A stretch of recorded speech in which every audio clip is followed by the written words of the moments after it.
Hello guys, welcome back to our channel. If this is your first time here, I'm Leanne and this is Babybel. On this channel we talk about all things mum and baby and toddler related, and today we're going to be doing a review of the Axkid Minikid 2. So after joining a car seat safety group on Facebook, we decided that we were going to go with extended rear facing for Babybel. I'll pop some links down in the description about car seat safety and that sort of thing, but basically up until they're like 4, babies' spines aren't fully developed, and the forces in a car accident when they're forward facing can actually cause like their spines to break and their spinal cord to snap. But rear facing is 5 times safer than forward facing, so that's what we decided to go with because it just made sense to us. We also wanted one that's Swedish Plus tested as well, because that's like the strictest test, and in this country the car seat safety laws mean that seats are only tested up to like 32 miles an hour. The thinking behind the Plus test is that no child sitting in a Plus test approved seat would sustain any severe or life-threatening injuries in a collision. As I said though, I'll pop some info down below because I'm not an expert on this. This is just what I've been looking into. So that led us to Axkid, and we decided on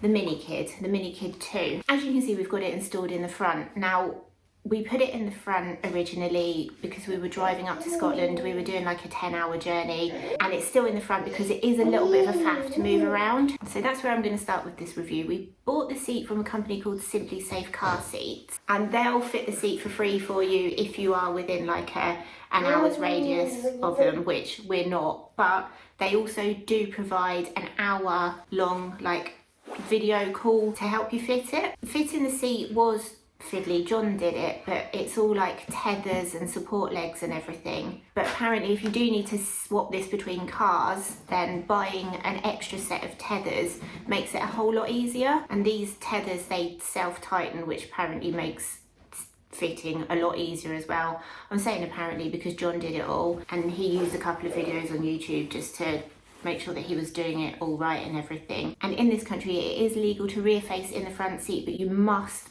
switch off your airbags. You've got to switch the airbags off. The Axkid itself, like the seat itself, it's actually quite heavy. I think it's like 11 kilos, so obviously moving it from car to car would be quite a feat because 11 kilos isn't 11 kilos isn't light. So this rear faces to 25 kilos, which will take Babybel up until she's about 6. The headrest moves automatically down to the correct position when you tighten up the straps, which that sounds fantastic, but you do have to make sure that they're like loosened off properly to be able to do it. I know that we do occasionally struggle, sort of it doesn't pull down properly, but it does just mean as they grow, or if you're putting other children in the seat, you don't have to worry about the headrest being in the wrong position. The seat covers are removable and washable. We haven't had to do that yet, so I can't comment on how easy it is to get them on and off, but they are removable, which obviously you're going to need when you've got a toddler, because even if they don't have any food or anything in the car, they are still messy. Really messy. It does seem to be really comfortable. Babybel has absolutely no problems falling asleep in it. Like literally every time we get in the car she starts falling asleep, and she can see out of the window as well. Like I know people seem to think that if they're rear facing they can't see anywhere, but she can actually see more when she's rear facing because she hasn't got like massive headrest in the way. And it can also be positioned at different angles as well depending on what they prefer, and it has different settings for leg room as well. So obviously as they grow and their legs need a little bit more room, you can just move it back a bit. Obviously that depends on how your car's set up and everything. Babybel hasn't tried to get her arms out of the strap once yet, so I'm assuming that they're comfortable for her.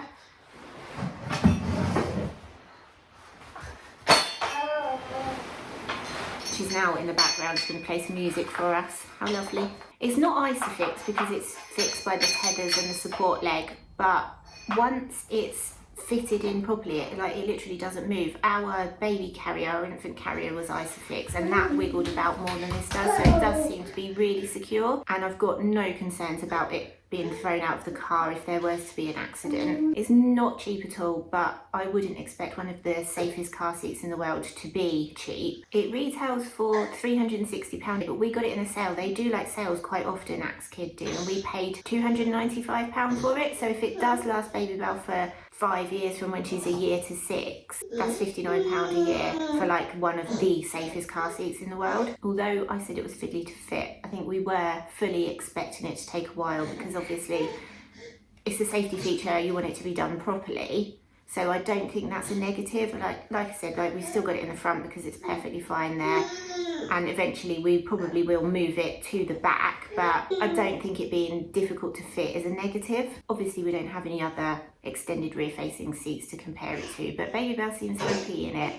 Like she even tries to climb in herself, like when we take her out to the car she tries to get in. So it does seem to be like 100% worth the money. We've been using it now for almost 6 months, and like I said, she's really happy she gets in it. I think it is a really good seat to go for. As usual, we really hope you enjoyed this video and found it useful. If you did, don't forget to leave us a like and a comment and hit that subscribe button. It makes us really happy and it lets YouTube know the video is worth showing to other people.